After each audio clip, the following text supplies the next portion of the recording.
Hello everyone. Welcome back to STS. 사이언스, 테크놀로지, 이코노미, 스트래티지 등을 고민하는 곳입니다. 선박 근조란 강철을 여러 모양으로 오린 다음에 그 조각들을 서로 붙이는 거 아닙니까? 붙일 때 풀이나 강력 본드로는 안 되잖아요. 두 개의 강철 쪼가리를 한 개로 붙이는 기술, 이게 용접 아니겠습니까?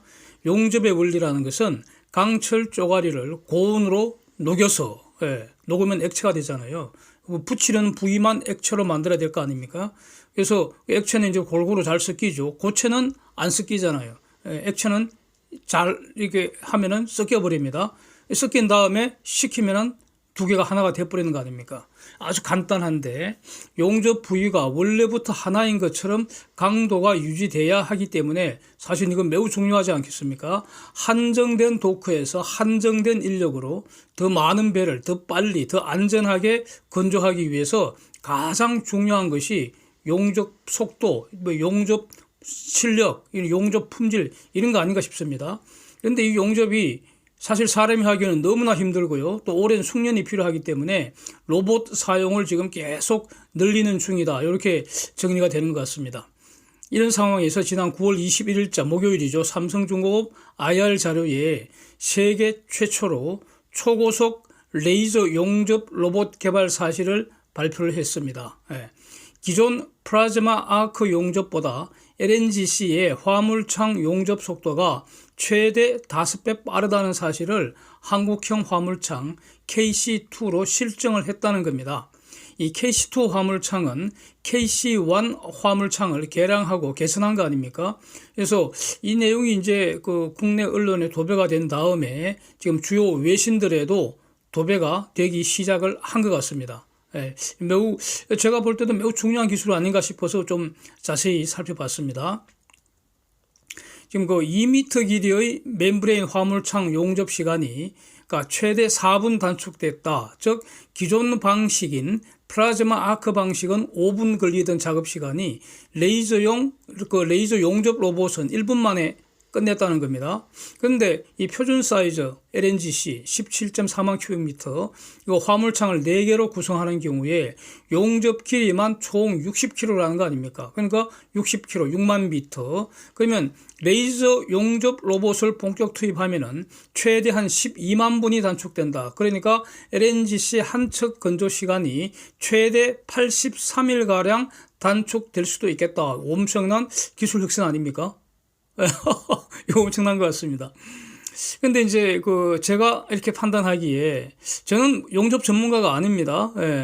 다만 투자 전문가로서 이렇게 경제적 판단 이렇게 하려고 하는데 그래서 이제 제가 보기에는 이 플라즈마 용접을 레이저 용접으로 바꾸면은 더 정밀하게 더 싸게 여기서 더 싸다는 것은 용접에도 에너지가 투입해야 되니까 그 에너지는 전기 에너지라고요. 최초로 플라즈마건 레이저건 어느 경우든 전기 에너지를 사용하기 때문에 그래서 투입되는 총 전기 에너지가 절약된다. 그런 의미에서 여기서는 더 싸게 이런 뜻입니다. 그래서 레이저가 더 정밀하게 더 싸게 더 품질 좋은 용접이 이제 가능해지니까 용접에다 하여튼 두 개를 붙여서 한 개로 만드는 거니까 결국 이 지금 삼성중공업 거제 동일한 조선소 능력에서 현재 삼성중공업 동일한 인력으로 더 많이 더 싸게 더 좋게 선박 찍어낼 수 있다. 이런 거 아니겠습니까? 그래서 구조적인 경쟁력 향상 요인이다. 이게 호재다. 이렇게 평가해야 되지 않나 싶습니다. 이거 플라즈마 용접 기술이 1950년대에 먼저 특허가 되었다 그러고요. 레이저 용접 기술은 대략 한 10년 정도 늦게 상용화됐다고 합니다. 왜냐하면 레이저 기술이 그 이후에 소개됐으니까요.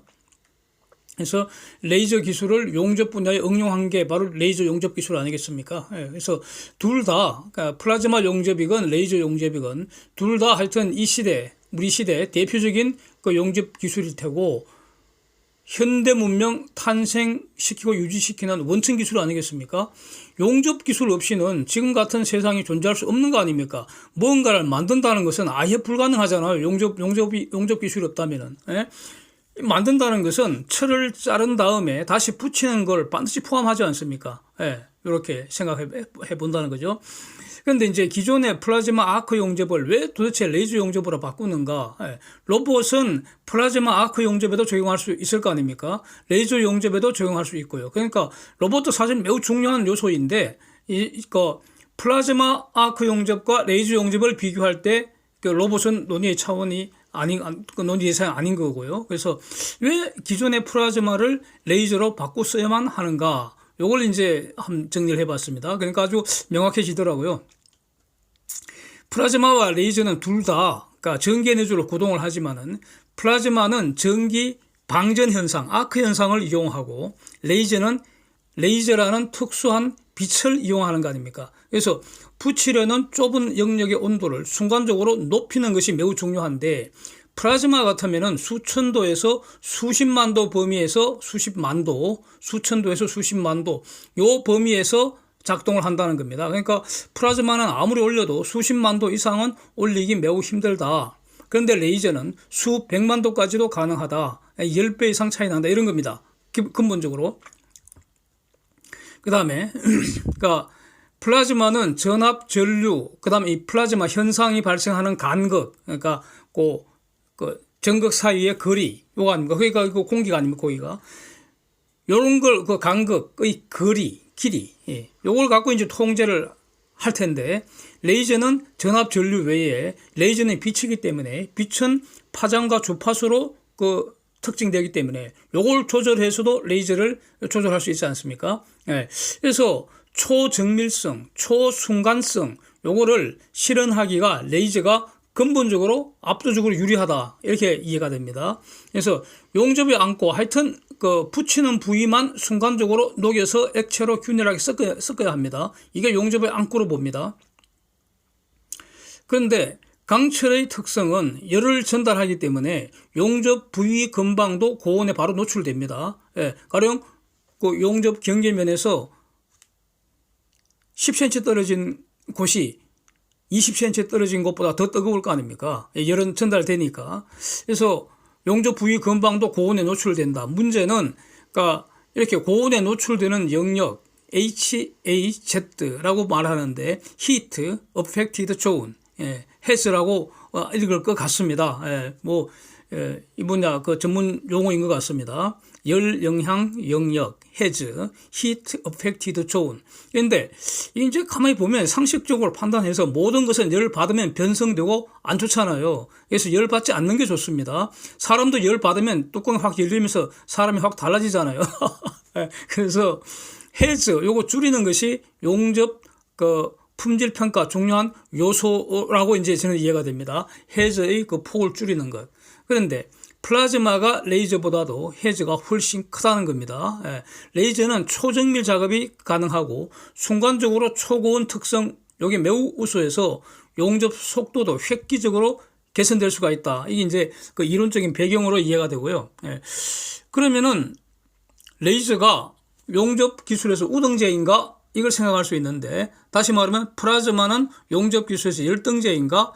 아직은 그런 건 아닌 것 같습니다. 플라즈마가 좋은 점도 있다는 거죠. 그러니까 후판같이 매우 두꺼운 철판을 붙이는 데는 플라즈마가 더 유리하다고 합니다. 이렇게 정리가 되는 것 같습니다.